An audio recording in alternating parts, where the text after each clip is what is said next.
tous, j'espère que vous allez bien. Aujourd'hui je vous propose de retrouver mon book haul parce que voilà, c'est la fin du mois, on est bientôt en avril c'est l'heure de faire le bilan sur tous les achats. J'avais voulu me restreindre à seulement 3 livres achetés, que ce soit des e-books ou des livres papier. Et finalement ça a été le gros craquage et encore tout n'est pas arrivé, il y a encore des commandes qui vont arriver un peu plus tard. Donc voilà. Il y a de la romance, mais ça finalement a pas été le plus gros de mes achats, puisque les deux premiers livres, les deux premières romances que j'ai lues au début du mois ont été un peu des fiascos pour moi, donc voilà, il y aura de la fantasy, il y aura un petit peu de romance, mais et puis il y aura pas mal de livres finalement en VO, et puis une grosse surprise, puisque c'était mon anniversaire ce week-end, qui arrive à la fin du book haul. On commence avec les livres en français qui sont particulièrement de la romance, donc celui-ci c'est Certains l'aiment chaud de Teresa Medeiros, paru aux éditions Milady, et donc en ce moment en fait on a l'opération des Milady à 2,99 €.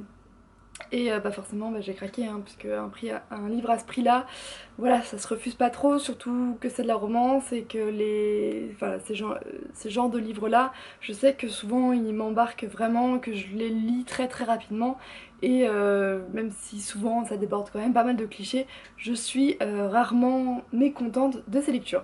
Donc dans celui-ci, c'est Catriona qui elle a un domaine en Écosse en fait, et qui est obligée de se marier si elle veut pouvoir le conserver. Du coup elle va retrouver un ancien ami d'enfance voilà, qu'elle a pas revu depuis des années, qui est un peu libertin, et enfin voilà, lui il va le trouver absolument, va la trouver changée puisqu'elle était plutôt garçon manqué, et donc voilà, Écosse, Londres, le paysage, et puis bah voilà, une histoire d'amour.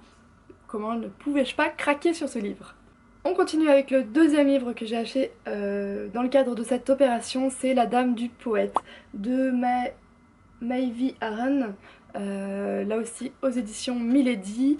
Je me souviens plus exactement pareil du synopsis parce qu'en fait souvent c'est la couverture, lecture rapidement, mais je crois que c'est une jeune fille de très bonne famille qui va en fait tomber un peu sous le charme d'un poète très libertin, voilà, qui est connu pour ses déboires dans le monde, et enfin voilà, elle va quand même tomber sous son charme. Et bah là c'est pareil, hein, un peu la couverture, de la poésie, pourquoi pas, ça pourrait me faire le plus grand bien. Pour continuer sur mes achats en français, j'ai acheté Bad de Jay Cronover sur ma liseuse, et aussi Rules, toujours de la même auteure. Pour les deux, je les ai arrêtés à peu près au milieu pour l'un, au tout début pour l'autre, parce que j'avais eu du mal soit à être embarquée par l'histoire, soit à vraiment avec la traduction pour le deuxième. Et donc je vous propose de retrouver, j'en ai parlé dans un update lecture, donc je vous mettrai en lien dans la barre d'infos cette update lecture si vous voulez en savoir plus sur ces deux livres et ce que j'en ai pensé. Pour continuer avec mes achats en VO, on a This Vicious Mask de Tarun Shankar et Kelly Sekas, qui est sorti le mois dernier. Je vous en avais parlé dans les sorties du mois, puisqu'il avait retenu mon attention, et en fait ce mois-ci j'ai relu certains avis. On parlait de Orgueil et Préjugés mélangé à du X-Men, et du coup forcément je l'ai acheté. Donc dans ce livre-là, on suit Evelyn, qui est une jeune fille de la haute société, et dont la mère veut la marier à... Voilà, absolument, sauf qu'elle, elle est pas du tout dans cet esprit-là, elle préfère rester indépendante. Et en fait, un soir de bal, sa sœur va être enlevée, et donc elle va partir à sa recherche à Londres, accompagnée d'un de ses amis, Mr. Kent, et là-bas, elle va revoir un homme à qui elle avait été introduite donc à ce bal-là, c'est Mr... j'ai déjà perdu son nom, Braddock, qui est assez mystérieux, assez sombre, qui se dévoile peu et dont on sait très peu de choses, et en fait celui-ci va lui dévoiler le fait que sa sœur a été enlevée parce qu'elle avait des pouvoirs de guérison et que elle-même, Evangeline, en a. Elle le croit pas du tout au début, et puis voilà, on va partir dans cette espèce d'enquête policière mélangée à cette découverte de pouvoir, donc oui on peut retrouver des choses qu'on pourrait penser dans les X-Men. Donc celui-ci, je l'ai déjà lu et j'ai beaucoup aimé, surtout retrouver la signification du titre dans le livre, mais je vous en parlerai plus dans un prochain update lecture. On continue dans la fantasy avec The Collector's Society de Heather Lyons, qui a été Une très très bonne lecture, une très belle découverte de ce début de mois, donc d'abord par sa couverture magnifique. Je vous en ai déjà parlé dans un update lecture, donc là aussi je vous laisserai le lien en barre d'infos si vous voulez en savoir plus. Il y a aussi la chronique sur le blog. Et du coup là, dans ce livre, pour en parler rapidement, on retrouve les personnages de différents contes qui sont en fait vivants. Et là on va suivre en fait Alice de Alice au Pays des Merveilles qui est maintenant adulte, qui est dans un hôpital psychiatrique et en fait elle va être... un étrange homme va venir la chercher en lui disant qu'il y a des personnes qui essaient de détruire ce qu'on appelle les timelines. Et en fait ce sont les différents contes très populaires qui vivent dans des espèces de mondes parallèles en fait. Et donc des personnes essayent de nuire et de supprimer ces timelines. Et cet homme qui fait partie de The Collector Society, donc une espèce de société secrète, veut qu'Alice la rejoigne pour essayer de sauver le pays des merveilles. Et on va se rendre compte, enfin ce que j'ai beaucoup aimé dans ce livre là, c'est que l'auteur introduit les différents personnages de contes qu'on peut connaître dans le monde réel et de façon adulte en gardant l'essence des personnages. Donc on retrouve l'essence d'Alice, en même temps elle est différente puisqu'elle est plus mature. Et voilà, c'est vraiment ce côté-là que j'ai adoré dans ce premier tome. Je vais pas plus m'épancher, je vous laisserai plutôt aller lire mon avis et retrouver l'update lecture si vous voulez en savoir plus. Mais voilà, j'ai beaucoup aimé cet univers auquel nous introduit l'auteur. Et c'est pour ça que, je vais sortir, j'ai forcément craqué et acheté la suite. Donc il y aura 4 tomes, seulement les 3 premiers sont sortis, donc la suite c'est The Hidden Library, donc tout aussi magnifique, enfin j'aime beaucoup même les dos quoi, enfin voilà, avec cette espèce de...